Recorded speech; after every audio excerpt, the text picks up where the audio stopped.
नंद बाबा ने क्या किया, जैसे गोता लगाई और जल में, जैसे जमुना जी में रोज गोता लगाते थे, लेकिन आज गोता लगाया भारी नहीं निकले जल से बाहर। अब कन्हैया दौड़े दौड़े आए भाई, कन्हैया ने भी उसी स्थान में गोता लगाया और सीधे कहाँ पहुंच गए, वरुण लोक। अब महाराज नंद बाबा ने क्या किया था, रात के अंधेरे में, रात को अर्धरात्रि में जल में डुबकी लगाई तो वरुण देव, जल के जो देवता, जिस प्रकार हम शयन करते हैं उसी प्रकार जल के जो सरोवर नदी आदि क्या हैं उसी प्रकार, क्योंकि जल के जो देवता हैं वो कौन है, वरुण भगवान। तो वरुण भी भगवान भी क्या करते हैं, शयन करते हैं। तो बोले अर्धरात्रि में इन्होंने स्नान किया, 4 बजे से पहले, जब तक ब्रह्म मुहूर्त शुरू नहीं होता उससे पहले जल में स्नान नहीं करना चाहिए, नदी सरोवर आदि में स्नान नहीं करना चाहिए। और बाबा ने गोता लगाया, बाबा सीधा पहुंच गया वरुण लोक। अब इधर कन्हैया ने भी गोता लगाया वरुण लोक, वहां देखा तो बाबा के हाथ पैर बंधे हुए हैं और वरुण के दूध चारों तरफ खड़े हैं। और जैसे कन्हैया वहां पहुंचा तो क्या होता है, सब लोगों ने कन्हैया का खूब स्वागत किया। और कन्हैया को वरुण जी कहते हैं, वरुण भगवान, अरे कन्हैया, हे प्रभु, हमें बुला दिया होता, आप क्यों आए भाई भगवान, क्योंकि भगवान तो साक्षात हरि के अवतार हैं। महाराज आपको हमें बुला लिया तो आप क्यों आए। बोले मैं क्यों ना आता। बोले आपने मेरे बाबा को बंदी बनाया हुआ है, मैं इसलिए आया। बोले आपके बाबा, बोले इन्होंने जल का अपमान किया है, अर्धरात्रि रात के 1 बजे सीधे जाकर गोता लगाया। महाराज अपने पिता को वरुण से छुड़ाया और फिर वहीं जमुना जी में जहाँ गोता लगाया था वहीं से दोनों नंद बाबा भी और कन्हैया बाहर निकले। अब सब ब्रिजवासियों ने घेर दिया। अब तो सब लोगों को दूर दूर से पता चल गया कि बाबा ने गोता लगाया और 4 घंटे से बाबा बाहर नहीं निकले जल से। तो सब लोग दूर दूर से पूरे इकट्ठा हो गए। अब महाराज बाबा गजब हो गया, आज आप बोले इतनी बड़ी गोता कैसे लगा दिया आपने, कहाँ थे। बोले महाराज मैंने गोता रोज जैसे नहाता था वैसे नहाया, लेकिन आज जैसे गोता लगाया कुछ 4 हाथ वाले आए, जिनके 4 हाथ थे और मुझे पकड़ कर ले गए। और मेरे कन्हैया के जाते उन्होंने मुझे, महाराज कन्हैया के पैरों में तो दंडवत करने लगे, प्रणाम करने लगे और मुझे रस्सियों से बांध दिया। लेकिन इसके आते ही उन्होंने मेरा सम्मान शुरू कर दिया। जब पता चला कि ये तो साक्षात भगवान के पिता है, तो मेरे को रस्सियों से खोल दिया और मेरा सम्मान करने लगे। अब तो ब्रिजवासी कहते हैं, कन्हैया हमको पक्का पता हो गया कि तू ही कोई साधारण नहीं है, तू क्या है, कोई देवता का अवतार है। यदि तो साधारण होता तो एक देख, नंद बाबा भी कह रहे हैं कि तेरे 4 हाथ वालों ने यार तेरी पूजा करी और मुझे भी तेरे को तेरे पिता समझकर मेरी भी खूब सेवा करे। तो तू ये बता, नंद बाबा से पूछा, नंद बाबा तुम कुछ झूठ बोल रहे हो कि ये तुम्हारा ही बेटा है, कहीं कहीं से लाए तो नहीं इस बेटे को।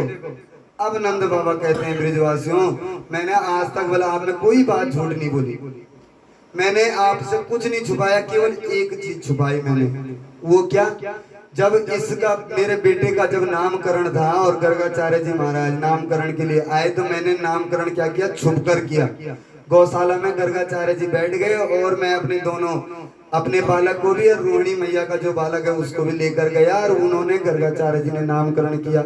और नामकरण करते हुए उन्होंने कहा कि इसका तो ये तो महाराज इसमें तो देवता के गुण हैं, इसके हजारों नाम होंगे और इसमें तो बड़े बड़े गुण हैं। महाराज एक बात गर्गाचार्य जी ने कही थी कि इसमें देवता के गुण हैं, और यही बात मैंने आपसे छुपाई। बाकी मैंने कोई चीज, मैंने कोई त्योहार छोटा हो या बड़ा हो, मैंने कभी तुमसे छुपाया नहीं। अब महाराज सब लोग कन्हैया के हाथ जोड़कर पीछे आगे पीछे खड़े होने लगे। अब कन्हैया तो चाहता ही नहीं था कि मेरे पीछे कोई हाथ जोड़कर घूमे। अब कन्हैया ने कहा, देखो ब्रिजवासियों में कोई देवता तो हो नहीं, लेकिन फिर भी तुम कह रहे हो कि भाई तू देवता है, मैं हूं तो हूं नहीं, पर फिर भी तुम क्या चाहते हो ये बताओ, मेरे से क्या चाहते हो। बोले कन्हैया यदि तू कुछ चाहता है तो बोले हम तेरा बैकुंठ देखना चाहते हैं, जहाँ मेरे गोविंद भगवान विष्णु बैकुंठ में निवास करते हैं, तो हम तेरा बैकुंठ देखना चाहते हैं। कन्हैया ने कहा ये छोटी सी बात, ये बात तो मैं तुम्हें अभी दिखा देता हूँ। और कन्हैया वृंदावन में कहा ले गए, एक कुंड था जिसका कुंड का नाम था ब्रह्म कुंड, और ब्रह्म कुंड में कहा जिसको बैकुंठ देखना है कूद मारो। और महाराज एक के बाद एक ने कूद मारी और सीधे कहाँ पहुंच गए, बैकुंठ पहुंच गए। सारे ब्रिजवासी बैकुंठ पहुंच गए। वहां देखा उन्होंने तो बैकुंठ में क्या देखा कि शेषनाग की सैया में मेरे गोविंद लेटे हुए हैं और उनके 4 भुजाएं, शंख चक्र गदा पद्म वन माला विभूषिता, भगवान के 4 भुजाएं हैं और उनमें शंख चक्र गदा पद्म सुशोभित है, गले में सुंदर वैजंती माला है। शेषनाग की सैया में मेरे भगवान लेटे हुए हैं। महाराज देखा, बड़े सुंदर लगा भाई, ये तो बहुत अच्छा। ये तो क्या हुआ, ऐसा है हमारे जो कन्हैया हैं उनकी शक्ल किस पे मिल रही है, वो चार हाथ वालों में जो शेष नाग के ऊपर लेटा हुआ है। ऐसा करते हैं कन्हैया से मिलते हैं भाई। तो अब महाराज ये ब्रिजवासी हैं, अपने वेशभूषा वही गांव के देहाती हैं, गांव की वेशभूषा में अब जैसे मिलने को इच्छा प्रकट करी, जैसे आगे बढ़े तो भगवान के जो पार्षद हैं उन्होंने रोका। अरे कहाँ जा रहे हो? बोले हम तो अपने कन्हैया को मिलने जा रहे हैं। बोले कौन कन्हैया? यहाँ कोई कन्हैया उन्हें नहीं है। इस प्रकार इनको डांट दिया महाराज। इनके क्योंकि वो कुछ शब्द बोलते इनकी समझ में नहीं आता। अब ये वहां देखा इन्होंने भाई हमारे ना तो हमारे कन्हैया से जो गोविंद हैं भगवान नारायण, इनसे मिलना तो ये दे ही नहीं रहे हैं भाई। वहां तक हमको पहुंचने दूर तो दिखाई दे रहे हैं कि शेषनाग की सैया में लेटे हैं, वहां तक पार्षद जाने ही नहीं दे रहे। अब जाने नहीं दे रहे तो इससे अच्छा तो हमारा ब्रिज मंडल ही अच्छा था। जब हमारी जब मर्जी चाहे कन्हैया को कंधे में बिठा देते थे, जब चाहे कन्हैया के कंधे में बैठ जाते थे और एक दूसरे के साथ खेलते रहते थे। इससे अच्छा तो वही बढ़िया था। यहाँ इतना सुंदर बैकुंठ तो है लेकिन सुंदर दिखावट, सब कुछ अच्छा है, चमक रही है, सब कुछ महल अच्छा है, लेकिन कोई बात ही नहीं करता। तो यहाँ अच्छा नहीं है। और ध्यान लगाया कन्हैया हम यहाँ नहीं रह रहे हैं, हमको वहीं बुला दे। अब जैसे ही मन में ऐसा भाव प्रकट किया वैसे ही वहां ब्रह्मकुंड से एक एक करके बाहर निकले। अब कन्हैया ने कहा हो गया भाई, तुम्हारी इच्छा पूरी हो गई, तुमने देख लिया बैकुंठ, अच्छा लगा तुमको बैकुंठ?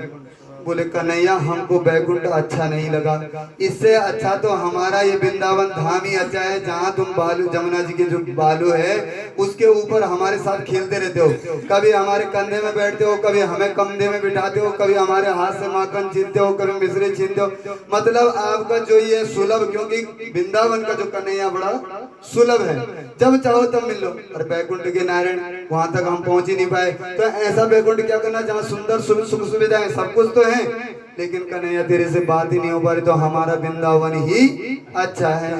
बोलो वृंदावन धाम की, बाल कृष्ण लाल की।